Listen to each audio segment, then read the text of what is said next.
tidak berubah, tidak berubah dia, akhirnya tetap itu.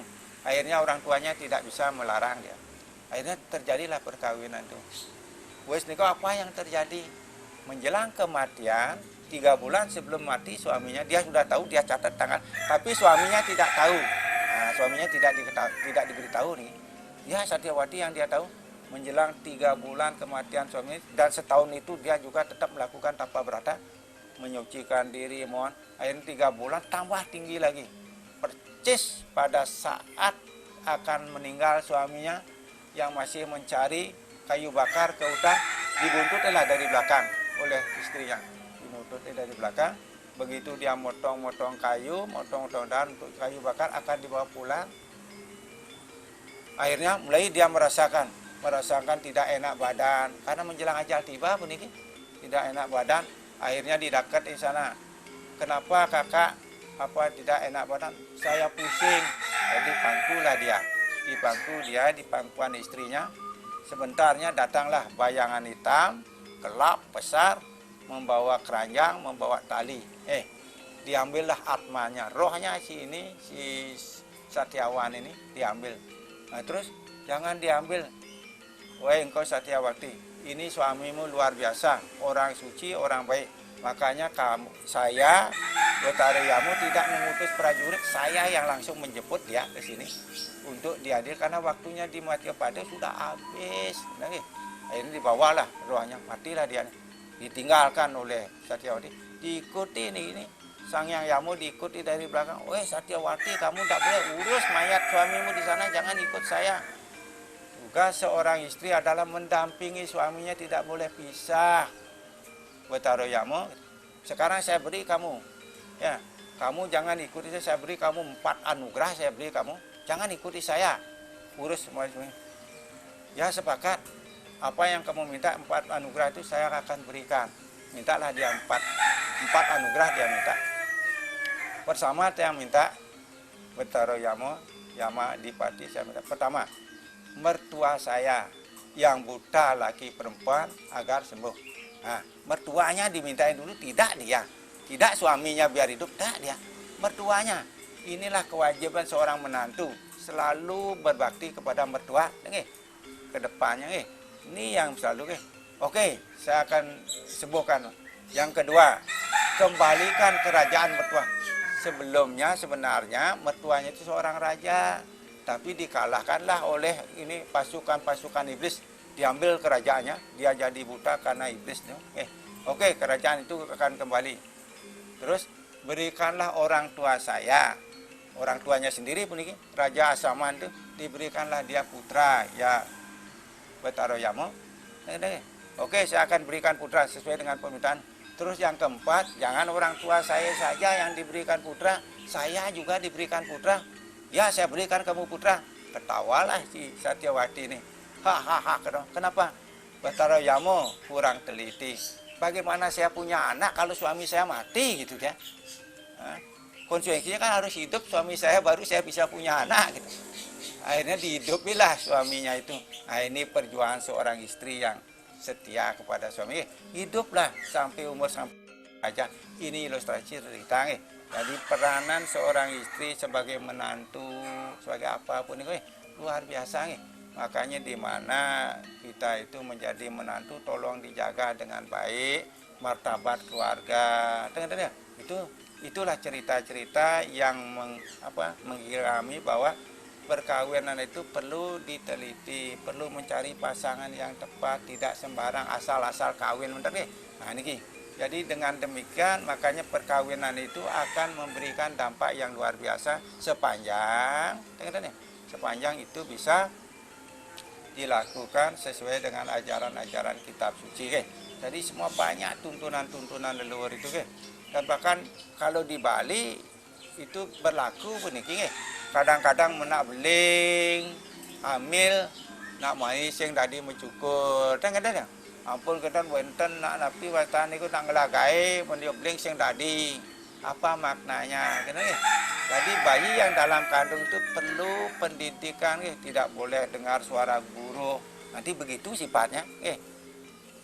tidak boleh mendengar suara gemuruh, motong rambut itu nanti potong rambut umpamanya suaminya biar ganteng kutang kurang beling nah itu ilustrasinya ke sana.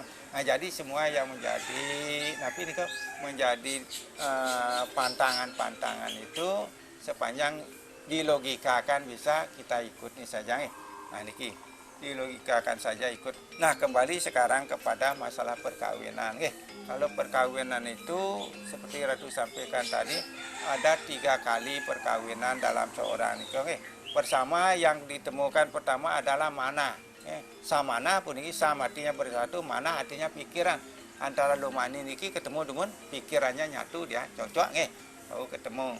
Ampun kenten wau antas dilanjutkan dengan perkawinan sudah ketemu sudah jatuh cinta wau antas diupacarai lain di Bali makalan-kalan dia nyuciang kamu banglang kamu peta dia ampun kenten wau antas wenten tapi wastane ini kau ngabo tipat bantal ikilah pertemuan leluhur yang disebut dengan samyoga kau beragak dulu samana sampun lagi pikiran pun sampun cocok samyoga tapi atani kau samyoga leluhur sampun temuang meduluan untuk tipat bantal dengan leluhur perdana leluhur purusa bantal simbol purusa perdana tipat simbol perdana kan niki makna ketipat bantal ampun kita napi bau antas terjadi sanggama bau dado sahur kerasmen keto nak malu niki jak tondian ada apa-apa jago bohong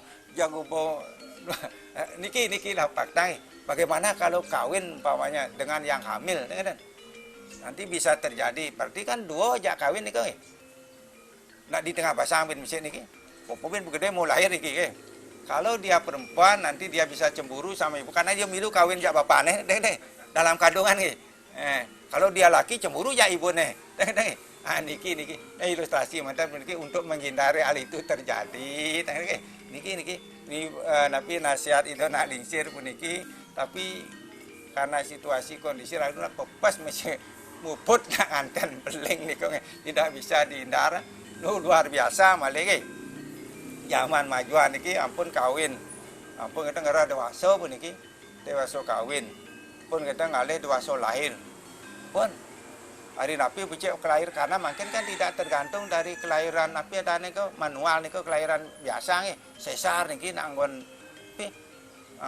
napi wasta niko operasi begitu bobang hari ini mone ale berdawayu dan lain sebagainya biar ngali jam nih biar ngali jam kudo cocok arah tuh gitu biar ngali asto dau panco dau puniki dau inti men rago mang dewasa sekali puniko men dokter komersi mana ya sempat saat itu gitu niki permintaan umat niki kadang-kadang Ratu nak kadang-kadang oh beginilah keinginan umat wajar ditampung pengalaman niki nah jadi seperti itu pemargin tapi samskara wiwaha puniki luar biasa maknanya karena menyangkut kehidupan ke depan sehingga kita itu menjadi generasi penerus yang terbaik Nah di dalam pelaksanaan perkawinan itu seperti itu bagaimana prosesnya itu tetap harus dilalui.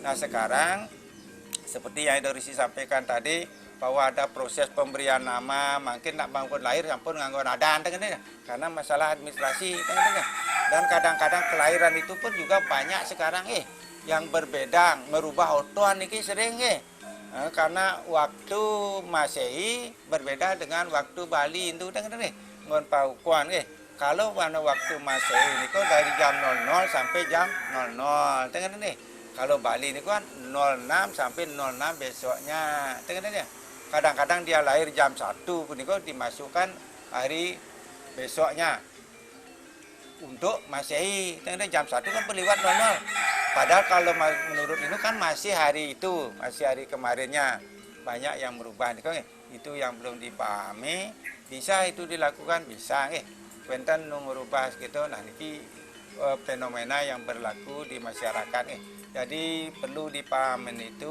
bahwa kelahiran menurut ini paukuan itu adalah waktu 00 sampai jam 00 berikutnya makin mawin waktu nyepi kan jam 00 sekian sampai jam 00 sekian itu waktu Bali makin wenten jam puniki wenten jam dan pido wenten jam tapi yang kan ngitung waktu niko bis bolong ambilnya hitung di nata di tawang leh terap ampun pun masuk hari niko medue niki Hindu tenten ya, medue Hindu sekali punika. Nah, berkaitan dengan upacara perkawinan niki itu kadang-kadang fenomena niki paling rumit puniki. Di antara yanyo puniki gerah dewasa perkawinan paling rumit puniki. Dan sekali metlu bulan, dan sekali mekario potong gigi perkawinan puniki ya. Tanggalnya harus lerah, dinone harus lerah, pangeluangnya harus pinanggal pangeluang ampun keten triwarone nggih. Nah niki harus lerah sami niki nggih. Bau menemukan hari maka sulit niki karena akan mempertemukan kedua aspek yang berbeda nggih, menyatukan niki yang berbeda niki banyak sinkron satu puniki sesuai dengan gitu pertemuan tapi dan urusan kelawan perdana niki yang berat niki nggih.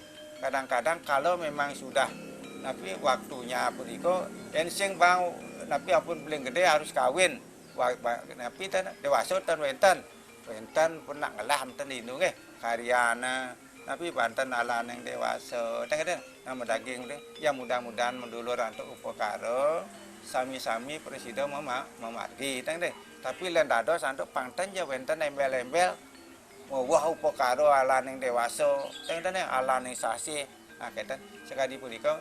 Jadi pemirsa Bali TV yang berbahagia, di dalam kita ini mempersiapkan terutama generasi muda yang itu harapan laki perempuan tolong sekali punika wau cukup umur dumun dewasa penuh karena akan berdampak puniki kalau belum begitu dewasa melahirkan juga tidak akan sempurna atau akan melahirkan anak-anak yang kurang kurang sempurna. Jadi apa itu umur itu juga menentukan, sudah ditentukan oleh sastra-sastra di dalam kehidupan kita itu. Jadi demikian yang di dalam perkawinan itu dan kelangsungannya ke depan termasuk anak-anak kita itu anak-anak kita itu perlu karena anak-anak kita itu yang akan menyelamatkan kita Jadi tanggung jawab seorang suami istri kepada anak-anaknya seperti itu, memberikan pendidikan, menjurikan kesejahteraan, menyekolahkan dia itu pendidikan ampun kita memberikan penyucian dari dalam kandungan pun itu prosesnya terus berlanjut sampai dia metata sampai dia kawin terakhir, itulah prosesnya. Tanggung jawab orang tua. Nah, tanggung jawab kewajiban orang tua itulah yang nantinya menjadi utang kepada leluhur yang tidak akan bisa dibayar dibayar oleh anak-anak sampai kapanpun. Tapi malah cara punika wau begitu meninggal orang tuanya nggak diurus bagaimana? Apakah nanti tidak ada timbal balik dia begitu nanti dia digitukan oleh anaknya ini karma pala nih.